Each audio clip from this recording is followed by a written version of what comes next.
You've seen a news story, listened to a podcast, or have been part of a conversation where someone has mentioned the global chip shortage. If you haven't, maybe you've struggled to get a new laptop or other device necessary for the transition to working and learning from home. Either way, the shortage of semiconductors is an issue that directly affects you in your day-to-day, whether you realize it or not. But how did we get to this point, and where do we go from here? Myra Arthur has a closer look. It's been a challenge with sellouts and things not being in stock. We've been having issues actually trying to get a graphic card. It's affecting all production of any type of vehicle I'm trying to buy, so the supply is very much down right now, which is driving the prices up. If these complaints sound familiar, it's likely because you've seen the headlines, story after story, day after day, detailing the fallout of the global chip shortage. What kind of chip, you ask? We're talking semiconductors. Microwave, toaster oven, A work laptop, An iPad, PlayStation, medical devices, automobiles. refrigerator. Tell me which product you are using does not have electronic chips. But here's the problem. Each of those items have unique circuit boards and require different chips with different designs. It's not a one-size-fits-all. And according to Anundi Datta, an assistant professor with UTSA's Computer Science Department, production of even one chip isn't exactly simple. the whole thing is definitely automated and very highly sophisticated. And there's like thousands of steps. Globally, more than 1 trillion chips are made each year. That covers the roughly hundreds of chips used by any one person. So why are we now running low? Well, that's complicated too. When COVID-19 happened, at that point, people thought there won't be much demand for the chips. Something we know now was furthest from the truth. At that point, we needed lots of devices, and people bought lots of devices, workstations, gaming devices, all kinds of. So the opposite happened, and there's that supply-demand issue. Also not helping matters, a fractured geopolitical landscape. Tensions only growing between some of the world's biggest producers and consumers of semiconductors. The U.S., Taiwan, China, to name a few. This is exactly what we call in the movie The Crash of the Titans. They will have to do all kinds of things to protect their own interest. Mark Long is the department chair of UTSA's College of Business. As he explains, more and more countries have drastically reduced outflow to foreign consumers and have instead shifted to maintaining their own stockpiles to ride out this storm. Pair that with natural disasters like drought in Taiwan, a plant fire in Japan, even February's power grid failure right here in Texas, which shut down multiple plants in and around Austin, and you have a recipe for a dwindling global supply chain.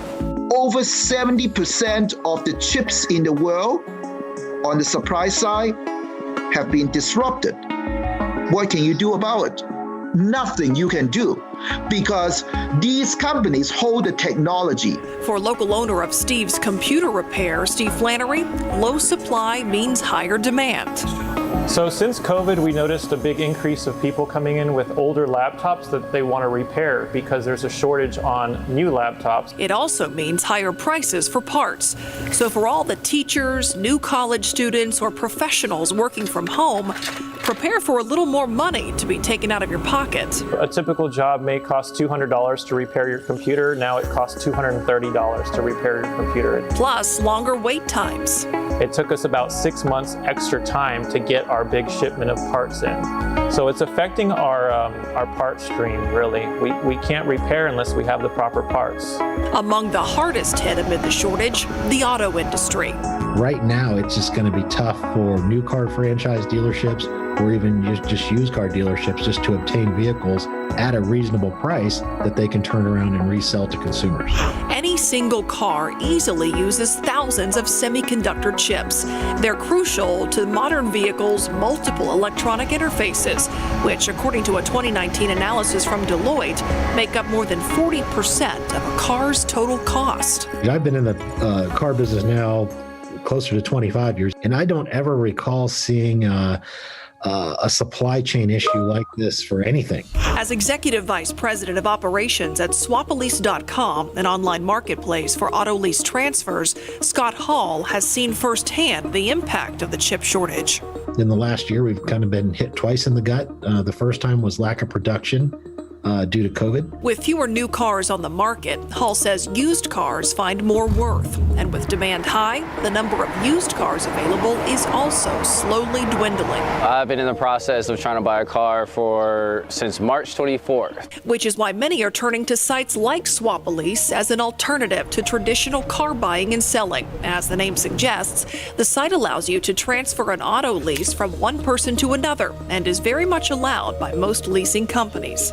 We've had just an absolute surge in buyer interest on our website, which again kind of directly proves to me that we're seeing people out there, looking under different rocks and looking for new ways to obtain a vehicle. The future remains uncertain as to when we can say production has returned to normal. And the fact is that normal won't look the same as it did before. Many countries, including the U.S., are now striving for a self-reliant model of chip production, which is an uphill battle requiring new infrastructure and a healthy supply of capital. These chips, these wafers, are batteries, broadband, it's all infrastructure. It's a long-term solution, but it does come with some short-term costs.